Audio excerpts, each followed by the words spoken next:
محمد الرسول اللہ صلی اللہ علیہ وسلم کا تعلق کسی پری ہسٹورک ایرا سے نہیں. حضور کل 1400 برس پہلے کی شخصیت ہے.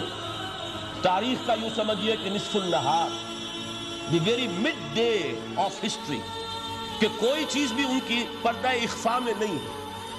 اور حضور صلی اللہ علیہ وسلم کی یہ بات ہر شخص مانے گا کہ آپ نے تاریخ انسانی کا ایک عظیم ترین انقلاب برپا کیا. اس دور میں آپ کے علم میں ہوگا، ابھی کچھ 6-7 سال پہلے امریکہ میں ایک کتاب شائع ہوئی، دی 100. ڈاکٹر مائیکل ہارٹ اس کے مصنف ہیں.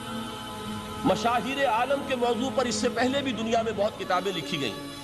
بڑے انسان، بڑی شخصیتیں، ان کے چھوٹے چھوٹے لائف سکیچ.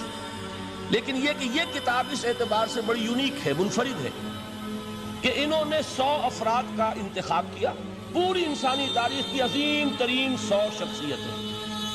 پھر ان میں گریڈیشن کی، ان میں ایک درجہ بندی قائم کی. یہ 100 تو ہے عظیم ترین پوری نوع انسانی میں، ان میں عظیم ترین کون ہے، پھر نمبر 2 کون ہے، پھر نمبر 3 کون ہے. یہی وجہ ہے کہ انہوں نے تاریخی اعتبار سے مرتب نہیں کیا، کرونالوجیکل آرڈر میں نہیں، بلکہ اس ترتیب سے کہ جو عظیم ترین انسان ہے اس کے نزدیک نمبر 1 پر اس کو لائے، پھر نمبر 2 پر جو ان کے بعد ہے. اور آپ کے علم میں یہ بات ہوگی کہ وہ ڈاکٹر مائیکل ہارٹ دی 100 میں نمبر 1 پر لائے محمد الرسول اللہ صلی اللہ علیہ وسلم. اور انہوں نے یہ کہا کہ بہت سے لوگ میری اس تصنیف میں نمبر 1 پر محمد کا ذکر دیکھ کر صلی اللہ علیہ وسلم حیران ہوں گے، اس لیے کہ ظاہر ہے وہ مسلمان نہیں، وہ تو عیسائی ہیں، تاحال بھی عیسائی ہیں. انہوں نے کہا کہ اس میں مجھے لازماً I owe an explanation، مجھے اس کی وضاحت کرنی پڑے گی. اور اس کی جو دلیل اس نے دی ہے وہ اس شخص کی ذہانت کی بہت بڑی عکاسی کرنے والی شے ہے. کہتے ہیں this is because he is the only person. یہ the only کو انڈرلائن کر دیجئے اپنے ذہن میں. واحد شخصیت ہے پوری نسل انسانی کی، supremely successful in both the religious and the secular fields.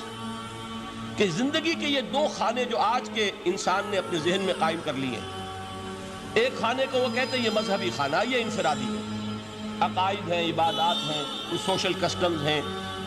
اگر کوئی فوت ہو جائے گا تو کیا کریں گے، اسے دفن کریں گے، جلائیں گے، کیا کریں گے، پیدائش ہے اسے سیلیبریٹ کس طرح کریں گے، یہ سوشل کسٹمز ہیں. تو دنیا میں یہ مانا جاتا ہے کہ یہ تو ہے ریلیجس اور پرائیویٹ افیئر ہے زندگی کا. اور ایک ہے سیاست، معیشت، تمدن، قانون، عدالت، سیاسی نظام، معاشی نظام وغیرہ. یہ سیکولر فیلڈ ہے، اس میں کسی مذہب کی بات نہیں ہونی چاہیے، بلکہ یہ کہ جو بھی کسی ملک کے رہنے والوں کی اکثریت کی رائے ہو اس کے مطابق کام چلنا چاہیے. یہ ان کا ذہن ہے، ہمارا نہیں، معاذ اللہ. اسلام کے نزدیک انسانی زندگی انڈیویزیبل ہے، ناقابل تقسیم وحدت ہے. یہ ایک آرگینک ہول ہے، حیاتیاتی اکائی ہے جس کو تقسیم نہیں کیا جا سکتا. لیکن جدید ذہن کا تصور یہی ہے. اس تصور کے پس منظر میں دیکھیے کہ جو سب سے بڑی تحسین ہو سکتی تھی اور جو سب سے زیادہ ٹریبیوٹ پیش کرنے کا انداز ہو سکتا تھا وہ شخص نے پیش کر دیا حضور کو، کہ دونوں میدانوں میں بیک وقت انتہائی کامیاب انسان پوری تاریخ میں صرف ایک ہے اور وہ محمد ہے صلی اللہ علیہ وسلم. اس لیے کہ جتنی بڑی شخصیتیں اور نظر آتی ہیں وہ یک رخی ہیں، یا ادھر عظیم ہے یا ادھر عظیم ہے.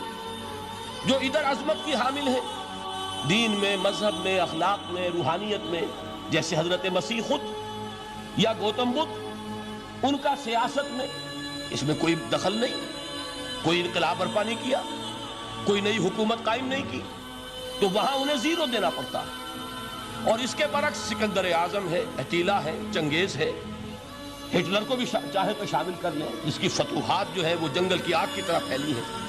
کوئی مشرق سے مغرب تک پہنچ گیا، کوئی مغرب سے مشرق تک چلا آیا. ہٹلر کہاں آپ کو، سکندر اعظم کہاں سے چلا، مقدونیہ سے اور دریائے بیاس تک پہنچا ہے، اور ادھر سے چنگیز ادھر سے گیا وہاں تک پہنچا ہے. اٹیلا جو ہے سینٹرل ایشیا سے اور یورپ کے میدانوں تک پہنچا ہے. لیکن مذہب اور اخلاق کے میدان میں انہیں صرف 0 دینے سے کام نہیں چلتا، کوئی مائنس ویلیو معین کرنی پڑتی ہے. یہ ہے دنیا کی عظیم ترین شخصیتوں کا حال. ایک شخصیت ایسی ہے محمد کی صلی اللہ علیہ وسلم کہ ان کے بارے میں یہ کہنا مشکل ہو جائے گا کہ ان کی زیادہ عظمت جو ہے وہ مذہبی میدان میں ہے یا زیادہ عظمت جو ہے وہ سیاسی اور ملکی میدان میں. ایک نئی تہذیب، ایک نیا تمدن، ایک نیا طرز حکومت، ایک نیا نظام معیشت، ایک نیا سماجی اور معاشرتی نظام، ایک نیا قانون فوجداری، ایک نیا قانون دیوانی، زندگی کے ہر اعتبار سے ایک انقلاب برپا کیا ہے۔ یہ ہے محمد الرسول اللہ کا وہ کارنامہ جس کو کہ غیر مسلم بھی تسلیم کرنے پر مجبور ہے۔ چنانچہ شاید آپ نے نام سنا ہو، ہندوستان نے جو بڑے بڑے انقلابی پیدا کیے اس صدی میں، ان میں ایک ایم این رائے، جو کمیونسٹ انٹرنیشنل، جو باسکو میں یوں سمجھیے کہ پوری دنیا میں اشتراکی تحریکوں کو کنٹرول کرنے والا ادارہ ہے، یہ شخص اس کا بہت اہم کارکن رہا ہے، ایم این رائے۔ اس نے ایک کتاب لکھی دی ہسٹوریکل رول آف اسلام، اور وہ تسلیم کرتا ہے کہ تاریخ انسانی میں عظیم ترین انقلاب وہ ہے جو محمد نے برپا کیا صلی اللہ علیہ وسلم۔ تو یہ چیز دوسری ہے کہ جس کو ماننا پڑتا ہے۔ لیکن آپ حیران ہوں گے کہ یہ سیرت کا جلسہ تو نہیں تھا، میں قرآن کی عظمت بیان کر رہا تھا۔ یہاں اب اصل میں جس چیز کی طرف آپ کی توجہ دلانی مقصود ہے وہ یہ ہے کہ اس عظیم ترین انقلاب کے لیے حضور کا اعلی انقلاب قرآن تھا۔ اتر کر حرا سے سوئے قوم آیا اور ایک نسخہ کیمیا ساتھ لایا۔